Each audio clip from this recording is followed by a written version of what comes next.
Spoilers, spoilers, spoilers.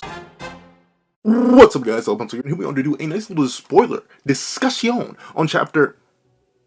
Actually, what chapter is this? I think 412? Is it 4? I actually genuinely do not know. What chapter is this? I have not a clue in the world. It is chapter 412. Okay, so I did have a clue in the world. Here we are to do a nice little spoiler discussion on chapter 412 of My Hero Academia, which is known as, I don't know. I was like, yeah, your boy, I think I saw like the most dangerous hero of all or something like that. Like, something of the sort. I don't know. This chapter, it has some stuff in it based on what loose translations I do have built into these scans itself, based on stuff that's happening in the chapter. I'm just generally intrigued. We got a little bit of hefty stuff to talk about, so let's not waste any more time and let's hop right into it. Editing me. Ready. 3, 2, 1, go. What's up, guys? That guy with a pencil here. Fun fact, I do happen to have it on me and keep it on me at all times. And I guess Midoriya tends to have it on him, but not necessarily on him, but in him at all times. And I guess tends to keep it in, it just, I mean, I respect the dedication. let me just put it, I respect the dedication, because apparently it looks like Midoriya is using Black Whip inside his body to expand his muscles. I don't know, but I won't question it. As a wise man once told me, there's a guy with a tail, I shouldn't ask questions. This does just... The thing is, though, the reason I don't necessarily get it, maybe this is just probably due to the quality of the chapter right now. I'm assuming, because the thing is, I'm assuming he's, like, interweaving. Like, I can kind of get that. I guess what he's trying to do, and maybe it's just, once again, due to the nature of the chapter so far, I'm assuming what he's doing here is, like, interweaving Black Whip, like, in between his muscle fibers, and then forcing Black Whip to expand in order to expand his musculature. And I kind of get that, but at least, and correct me, why doesn't he just go, well, I get why he doesn't go a higher percentage for the fear of his body, but, like, if you're gonna, I would use, if anything, I'd use Black Whip to, like, reinforce the strength of going a higher percent, like try and wrap around. Regardless, it is very creative. Like, let me not even play no games. As kind of confused I am on how this works, it is still a very cool way to utilize Black Whip. I hate, has a single quirk been used? I mean, Fajin's been used really, really interesting. Smokescreen goes on to be used very, very interestingly in this chapter. But and it makes sense, because this is the original one that he unlocked. But out of all the quirks he's gotten, I think it's probably, no, it's not, I can't even say it's a three-way tie. It really is Black Whip. Black Whip has been crazy for Midoriya ever since he's unlocked it. And the level of creativity and abilities and uniqueness that he's been able to get out of what seems like such a simple quirk, all on his own, very, very impressive. A massive testament to Midoriya's battle IQ. To even think of this? Like, I'm assuming he came up with this on the fly. I highly doubt this was just chilling in his head and he was like, oh, yeah, you know what, let me try this. I think he... Well, maybe if he did just come up with this on the fly, crazy. If he didn't and he thought this out, still crazy. Midoriya, fat brain. Like, I can't even begin to fathom what the biological thought process in your head is to be like, I'm going to take the quirk and I'm going to use it inside my body and carefully like, I can't even begin to perceive. Like, do you think you can tell where your muscle fibers are in your forearm? I can't. I legit, I have no idea. So the fact that he's seemingly interweaving them like this, darn, that's crazy. Bro is built absolutely different. And this, I'll admit, I do think this is a clever way to keep Midoriya from just unlocking more percentage of all for one, because, or not all for one for all, because that was what I thought was going to happen at the end of last chapter. I thought he was like charging up and just gonna go to like 65%. I forget. What is he still using? 45% plus Fajin to make up for the remaining 55, or is he at 60?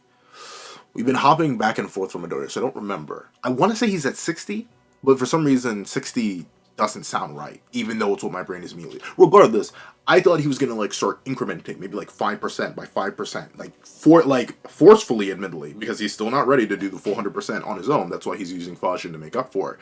But I thought like he was going to spend the rest of the battle maybe using Black Whip to do this, but reinforcing his body and like going incrementing up to 100%. So he would hit Shigaraki once and it'd be like 5% extra, then another 5% extra, and then another, like, probably not that quickly, but just incrementally increasing it in order to make sure he can keep up with Shigaraki, especially with the loss of danger sense. But this is a very creative way to get around that. And also, this does leave that possibility for the future. That is the one thing. Because I don't think this will work, or at least not properly.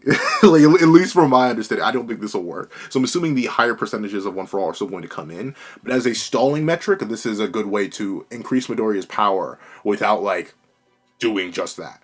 But of course, we do get to see that Midoriya is preparing to hit the meanest... He smacks the world, essentially. We already have him shifting reality, but we get a flashback to every single time Midoriya has been mixing in One for All into specifically his fingers in order to activate what is essentially the meanest air slap this side of the Mississippi. And I do like this. I do like the detail that he's using so much strength through his body that the support item that's very specifically meant to support him through this endeavor just explodes.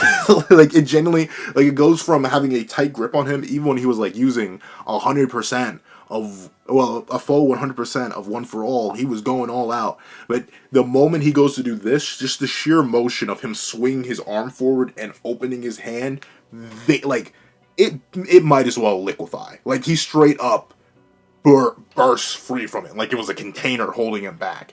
And that is cool. That is cool. I'm interested, once again, to see the repercussions of this, though, because, like, this was the thing that was helping him maintain his higher percentages, right? Like, for him to just lose that, I mean, it's rough. It's rough. I'm very interested to see how this ended up affecting him later on, since now he's down a support item, and I'm not saying he was relying on them. All Might very specifically taught him not to do that, but I don't think it'll help. If anything, it allows him to go out in this one instant, but we'll see. This doesn't actually do too much. And we see that, boom! The smack of the heaven. Even Shigaraki is like, whoa! As he gets hit with a Delaware smash, just wiping out a whole bunch of the landmass. Which, I'll give him credit. He's wilding out a little bit. Like, that was the one thing I was interested in. I thought it would be Shigaraki, who's mostly using the environment and the destruction of it to his advantage and stuff like that, like decaying areas, grabbing something, throwing it at throwing it at Midoriya as was decaying, maybe grabbing a tree and just straight, like, pitching it like a spear. But no, Midoriya explicitly uses a Delaware Smash infused with Black Whip to knock up all the landscape. And he does it for multiple reasons, not just to create this massive wave of destruction, which evidently does, like, does it even hit Shigaraki? I genuinely don't remember. Shigaraki laughs and says that Midoriya is pretty clever because destroying... Yeah. So essentially, this wasn't even really directed at Shigaraki. And if it was, you can clearly see it does draw a little bit of juice from him, but it really doesn't do too much. Once again, Shigaraki, for all intents and purposes, might as well just be fundamentally immortal. Like, there's so little difference between him and an immortal right now that it kind of doesn't matter. Midoriya is definitely... If he's going to do anything serious to Shigaraki, it cannot be through air pressure. He's going to have to reel back in, like mink him straight in the face, which is very, very good to see. It goes to show that Shigaraki is, like, a threat of that caliber, that even something as crazy as this impact is just something he can pretty much laugh off. And this is also smart of Midoriya. Once again, he's showing his big old brain here by utilizing the destruction of the area to stop the spread of decay, especially considering with Shigaraki now complete, we don't know exactly when his decay would stop now that he's activated it. Like, notably, he says it would take him, he was going to take his time with Japan. And taking his time with Japan is like a week. But since he started the decay process, who knows how far it would go now. Like, when he was incomplete, I think he was in like the 70% range before any awakenings or anything like that in the war. And he was able to, like, level an entire city. So who knows if that, like, percentage increases exponential and he has so much raw power pushing through him and multiple, like, quirk amps and stuff like that, who knows how far the decay would have spread. So destroying it on that side is interesting, though I'm interested to see what happened on the other side of Mount Fuji. Because remember, he started collapsing the whole thing. And remember, decay is omnidirectional. It doesn't, like, it doesn't just move forward, it spreads out from Shigaraki like a plague and goes in an omnidirectional area. So Midoriya destroying the front, it does leave a more open path for him. But I'm wondering, like, how far? Are there going to be any after effects? Is there going to be an eruption of some sort with the whole back of Mount Fuji decaying? Because I don't think Midoriya reached all of it. But with that being the case, we see that Shigaraki activates another quirk, just to say, flying like an eagle. But Midoriya, actually no, this is an interesting thing. We see that Shigaraki, in response to Midoriya turning off his initial decay wave, is like, I bet, broski, and immediately just goes to touch the ground again. But we see that there's a whole bunch of dust on the ground from the removal of the decay wave from Midoriya's impact, and Danger Sense procs, and we see Shigaraki's forced to evade the numerous black whips that are coming out of the smoke, which is extra interesting. So now Midoriya isn't just using Black Whip to reinforce his body and expand his musculature, but he's also using Black Whip to maintain a consistent stream of attacks from underground. Once again, I am interested to see how much Shigaraki relies on Danger Sense after seeing this, though. Because once again, due to Shigaraki's... I'm not even going to... Once again, I feel like I should call it pseudo-immortality, but not even really pseudo-immortality. Due to Shigaraki's straight immortality, being completely real with you, he shouldn't have any fear. He really shouldn't. Like he could just dive straight on through. Or worse, grab one of the whips. Like, if they wrap around him, see what happens when he puts all 10 fingers on there. Shigaraki, due to Danger Sense, though, I do like the detail that thanks to Danger Sense, he's now recoiling automatically. Like, his brain and body are immediately responding to what is considered danger. And I do like that. I like how Midoriya is abusing the weakness of Danger Sense. And this is something that the chapter even goes on to highlight. And we see... And Midoriya is still, in fact, about that action, rushing in a beautiful combination of quirks, likely using Gear Shift plus Fajin, plus, as you can see, Smoke Screen, plus the Black Whip inside of his arm. You can still see the motion coming through that. And he just, boom, like straight tears Shigaraki's arm off. Which at least implies to me that if he had gone for the head, like on some Thanos and Thor type beat in Infinity War, if he had gone for the head here, there's a very high likelihood he would have been able to off Shigaraki in this moment. I'm leaning towards nigh on 50+%, because no, the slice is clean. Like, notably, he doesn't like dive with his hand down. Like, essentially, you know how a karate chop is done like this, and then I forget.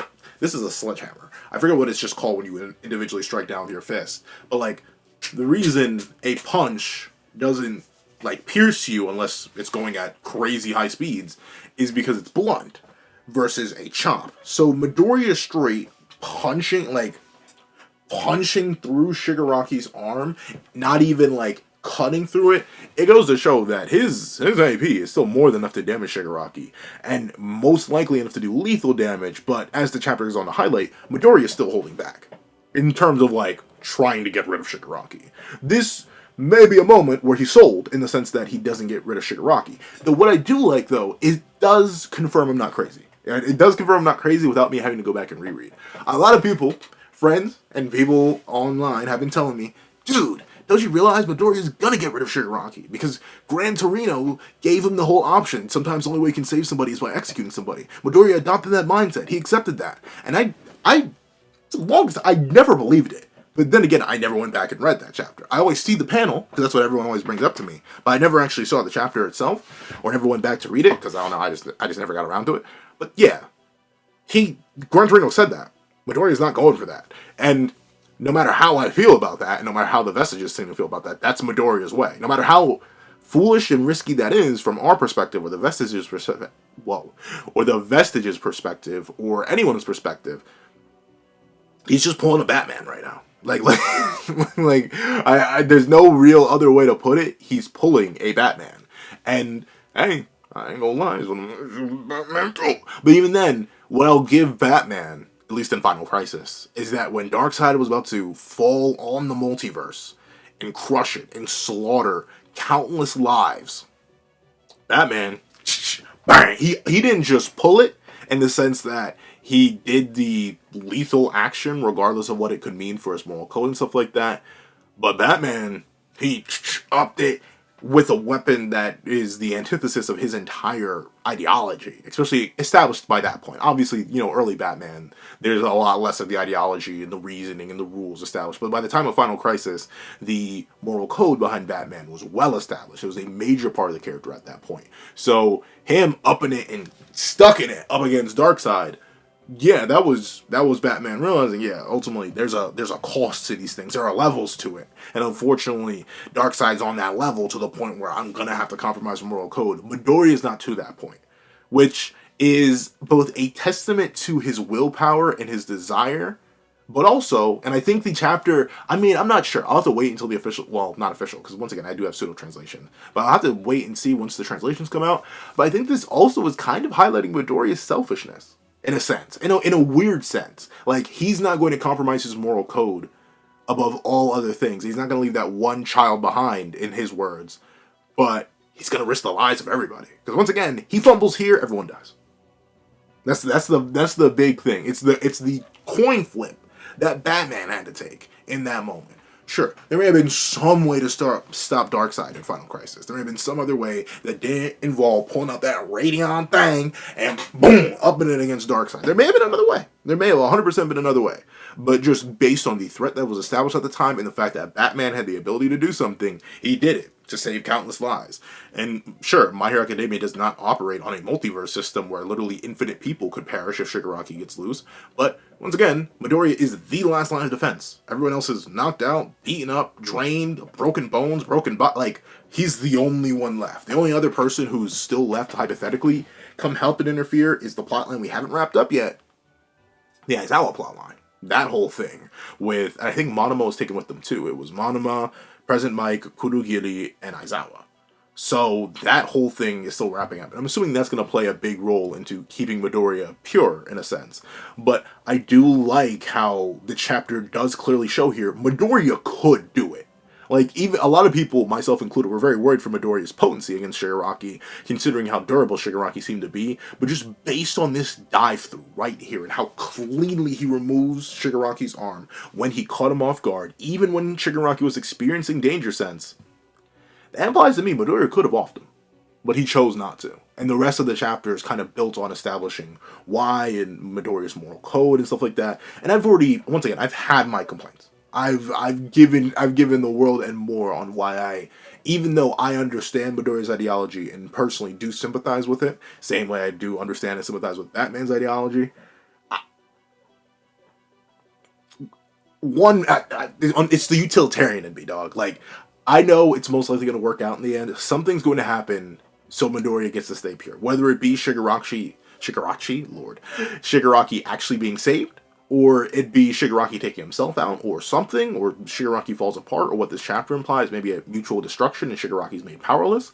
One way or another, Midoriya's going to be right.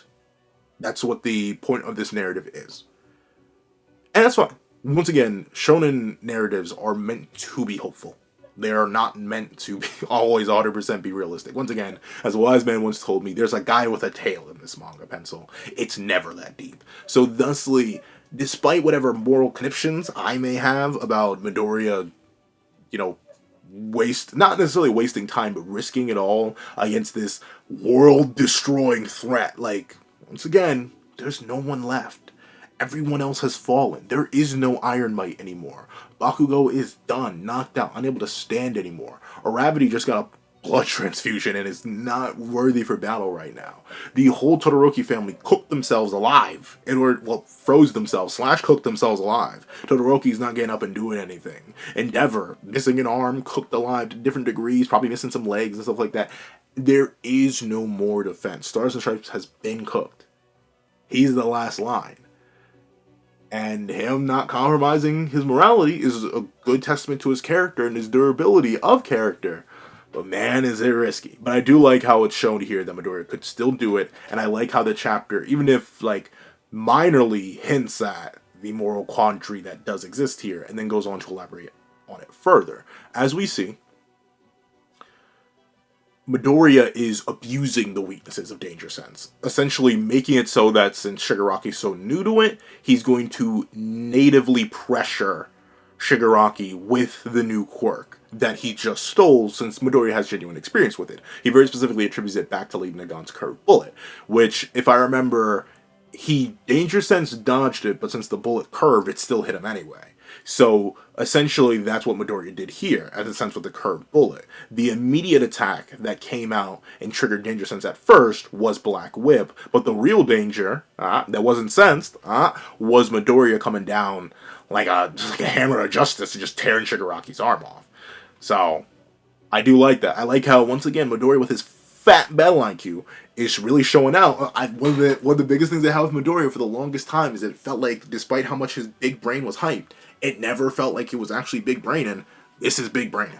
This is very big braining. Big brain energy. And I like how he's using it and turning the loss of one of his best factors against Shigaraki into a strength. But of course, once again, Shigaraki is still Shigaraki, a deity of sorts, a god of destruction, if you will, a demon lord.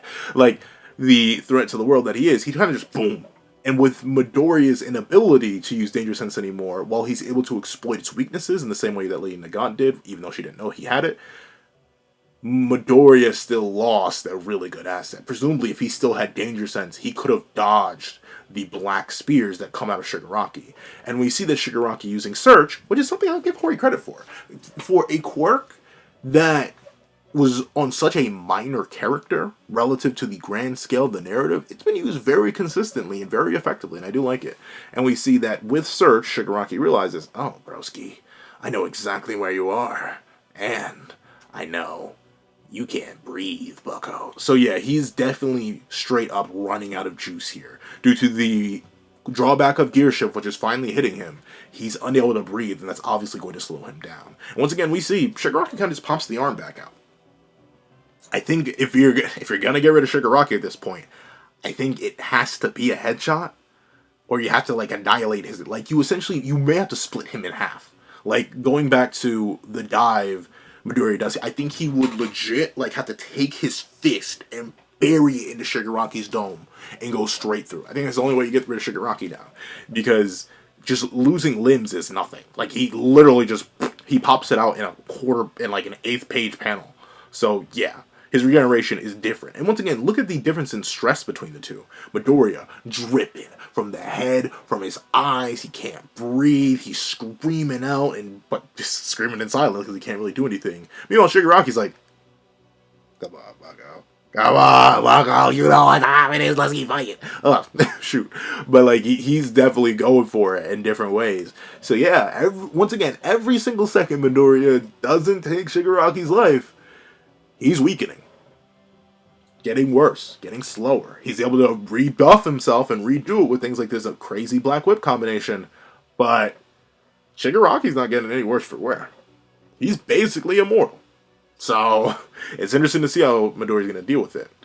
And we see that Shigaraki is pointing out a fundamental flaw to Midoriya in his current fighting style. And just the byproduct nature of it. He's like, dude, you do realize you have so many things you need to protect. People, innocent men, women, and children. Oh, isn't that so sad? But me, I don't have anything else to do today except destroy the world. And maybe, if you keep getting in my way, destroy you. That's the difference between you and I, Midoriya. And that's why you'll lose. But we see that Midoriya, he's not out of the fight yet. And he goes on to say that he's not going to give up on the boy who was crying. Which, like I said, I've gone into it before. I'm fine with it. I've got, like, essentially, I've shed enough tears over it. Tears, quote unquote. I've whined enough about it. So you're not really going to hear me whine anymore. But even still, I mean, it's the utilitarian in me, dog. One crying boy who developed. Like, in a way, by only acknowledging the crying boy, Midoriya's just pretending that Shigaraki isn't a person. Like, it's like once again, it goes into the selfishness and the childish nature of Midoriya, and while that is pure, while that is true heroism, and I do like it, I think Shigaraki even mentions in this chapter what Midoriya is doing is essentially trying to erase Shigaraki.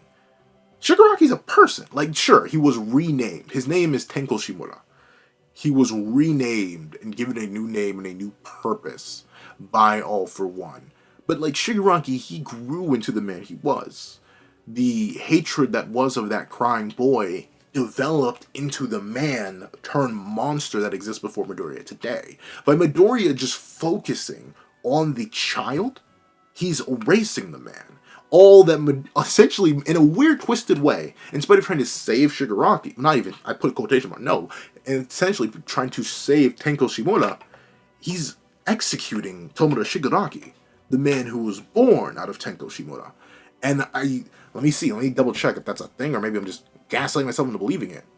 Shigaraki says that everyone sees the world through their own lens and is always trying to assign meaning to what they don't understand. And that's what Deku's doing, trying to unravel Shigaraki while knowing nothing about him. That as well. And it kind of is an extension of what that is a weird looking man of Shigaraki. Yeah, look at it. But essentially, Midoriya is low-key doing some character erasure. He's like, dude, I don't care about your character development. I just care about the crying child that's inside you. Even though it's like, I do believe in the continuation of self. I know this is a weird thing to say, but trust me, it'll relate back to my academia. I do believe in the continuation of self. I am not the same person I think I was like 2 years ago. Because, once again, I'm going by the imaginary axis video statement. I'm not sure, I haven't ever fact-checked them, but I trust the imaginary axis. Apparently, we replace 98% of our biomass every year. Like, that many of our cells die, and then birth, and then create the new us. Heck, once upon a time, many, many years ago, I was like the size of my drink container. Like my water container. I was the size of this when curled up into a ball. I am now only 2 feet tall, but still I'm bigger than the drink container. Like, there are definitely different stages, but admittedly that guy, that little fella, that little baby with a pencil that was me, is the same guy that I am today. But with that being the case, there still is a continuation. I wouldn't say personality-wise, mentality-wise, my approach to life, my understanding of life is the same as it was 2 years ago.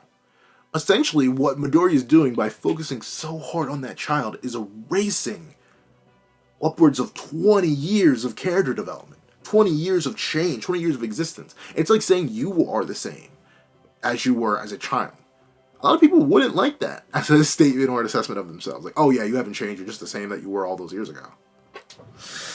A lot of people wouldn't like that. Personally, I mean, I'd be fine with it. People have called me much worse things, but like, to say I haven't changed over the years, to try and erase the person I am and just focus on that little guy that was many years ago, I'd be a little bit insulted. That feels a little bit wrong to me. And of course, I once again understand Midoriya here.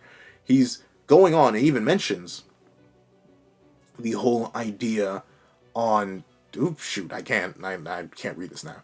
But essentially, what Midoriya mentions, and what the other One for All Vestiges realize inside of him, is that Midoriya just isn't the kind of person to give up on somebody. But like, once again, it is in a very twisted way, and I think it's purposeful now because it's being highlighted and focused on so much. And now that I'm trying to break past my biases towards Midoriya's ideology and look in deeper and see what multi-layered writing Hori's doing here. Because once again, Hori, he wrote Endeavor. Bro is devious with the pen. If you write Endeavor, I gotta double check everything else you write. I'm thinking here, in a sense, that it is both character blessing and character flaw that Midoriya's like this. That ultimately, his own want to save everyone in spite of what, heck, even Nana straight up says it. Some people can't be saved. Shigaraki represents the biggest barrier in the way of Izuku's heroism, and it's fine if he can't overcome it. What he has to do now is land an attack so strong it instantly executes Shigaraki, but Deku says no. Even though Shigaraki is a threat that can devastate the entire planet, one that can slaughter billions of people, and will. He will. Right now, Midoriya, if Midoriya, let's say Midoriya takes Shigaraki to an extreme death fight, right? Let's say Midoriya makes Shigaraki awaken, have a all-for-one quirk awakening, he awakens all the quirks inside him, he goes further beyond, and he's pushed to his absolute limits, and he beats Midoriya. Midoriya's not going to mystically and magically change him. He's going to go and slaughter every person on the planet. Every single moment, Midoriya is keeping Shigaraki alive when he's shown in this very chapter that he has full capability of executing him. Straight executing him if it really came down to it. Every single moment he decides not to do that is every single moment Shigaraki gets one step closer for just slaughtering all of humanity. Bit by bit, piece by piece. He's the last bastion, but he's refusing to stand up to that because of his own ideology.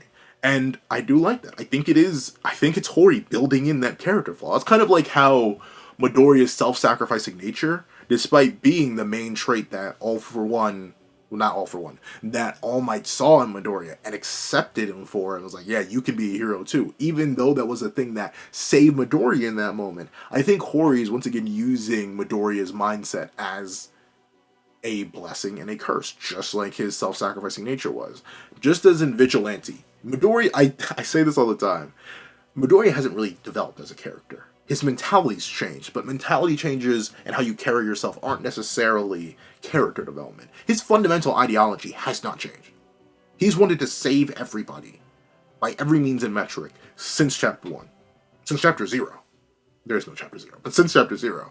That's been the same. It's just how that's been reflected through the different antagonists he faces is what consistently keeps changing. And the thing is, Midoriya is refusing to change. Shigaraki, this pinnacle of evolution, of development, of moving forward, is being reduced back to the child that had no agency in Midoriya's mind. That's the version of Shigaraki that matters to Midoriya, not the one who wants to destroy the world. And that's interesting. I actually do like that. I'm very interested to see when the official or not official translations, but the translations in general come out. Because we see Midoriya he pulls Shigaraki's own words against him, and he's like, dude, you said in the last war about Hero Society sweeping all the pain under the rug. Well, I don't got a broom, big boy. I'm gonna sweep you. So he's essentially going to, once again, he's trying to save Shigaraki in spite of all that's going to happen, which, once again, is fitting for his character. And we see that Kudo, the wielder of Gear Shift, didn't actually really romp with Midoriya. So he was like, hey, you know what? Let me take a look for a minute, and goes right back to Midoriya's memories and sees the solid concept that Midoriya never really gave up on anyone. Not at all. He didn't give up on Bakugo, he didn't give up on any of the villains, he always kept moving forward to try and save everybody, to his detriment or to his favor. And we see a certain arm shows up and points to a certain idea. Both Kudo and All Might notice it. It is Stars and Stripes arm. Once again, I'm not sure, how she's here? Because wasn't her quirk fact... I'm not sure how much of this is symbolic and how much of this is literal. Because that's very clearly Stars and Stripes arm. She points. Once again, the Vestige world, I guess it is kind of just the afterlife. I thought it was just quirk after... I don't know, it's a little bit weird. But once again, I do understand the symbolism here. Because we see what the Stars and Stripes arm points to is something that catches Kudo and Vestige Might's attention, and it's the promise that All Might made Midoriya all that time ago. And it's something that is hinted at through what Stars and Stripes did. Ultimately, Kudo says, Knife, listen to me. You have to let go of One for All. The last panel is a flashback to All Might saying he could become a hero. At the end of the chapter, no break next week. So essentially what I'm assuming is they're going to let One for All get absorbed into All for One and destroy it from the inside in a similar vein to what Stars and Stripes attempted to do with New Order. Interesting. Very, very interesting. And the reason I think this can work, preserve Midoriya's ideology, even if it just ends up with Shigaraki in jail, because he's going to have to end up in jail one way or another. If he destroys All for One, Shigaraki's powerless. He's just a dude. Because, once again, all those quirks are contained within All for One. Presumably, even Decay has now folded in as a subsection of All for One. So, if One for All is used to destroy it, and by proxy they both destroy each other, sure, all that power will be gone, but at the same time, all that power will be gone. Every other villain is dead, disabled, or powerless. And then Shigaraki's mentality is affirmed. Well, not Shigaraki, Midoriya's mentality is saved and affirmed. That's an interesting way to put it. I would like if Stars and Stripes was the inspiration for that, so she gets more to do. It really just gives more to do. But yeah, if you couldn't tell, based on how I was talking through the spoilers and how much of a good time I was having in the discussions and the character revelations and the stuff like that, that got me thinking, got the intellectual juices flowing, I really, really like this chapter. Really, really, really solid chapter. I do like it a whole lot. It brings up and made me think about angles to the characters that I didn't first acknowledge, and I always appreciate when that happens. However, if you appreciate this live reaction, and you made it all the, well, not live reaction, the spoiler discussion, and you made it all the way to the end of this video, please leave all for none. Actually, I think I've done that one before. Please leave good night, one for all. In the comment section down below. I'd like to thank you so much for watching. Please remember to leave a like, share, comment, and subscribe. And make sure you hit that little notification bell so you do not miss out on any videos that come to the channel. Also, I do happen to have a Patreon down below, where you can support me for as low as $1 $1 to get things like exclusive videos, early content, and more. You can also now become a member of the channel for as low as $3 a month to get the same perks and more. So those perks include the live reaction to this very chapter. Now, I'd like to thank you so much for watching once again, and I hope you guys have a wonderful day. This is Dago the Pencil, writing off. I'd like to give a thank you to our $3 members, Recliner Plays, Red Wolf 4765, Greyhound, and Akid's Void. And I'd like to give another thank you to our $5 patrons, Victor, Sean, Midnight Gemlord, Kevin, Demix LND, and Igneal. And I'd like to give a chunky old thank you to our $7 member, Autumn's Morning Lazo. And I'd like to give another chunka thank you to our $10 patrons, Robbie Uchio, Joaquin, Idemokai, and China Doll 09. I'd like to give a tractor thank you to our $25 member, Alex Ice Rose. I'd like to give another giga gargantuan thank you to our $25 patron, Calvin Elder.